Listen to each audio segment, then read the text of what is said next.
In this video, we're showing off Intuicom's new 200 PEU radio, which is compatible with FreeWave's discontinued FGR2-PE-U family and is designed to be a drop-in replacement. They look a bit different on the outside, but both have two Ethernet ports and two serial ports, use the same power connector, the same antenna connector, and have the same indicator lights. Both are UL Class 1 Div2 devices, so they can be used in all the same environments.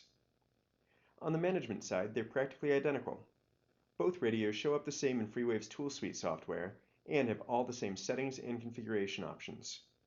They're also identical in the web interface and use the same firmware.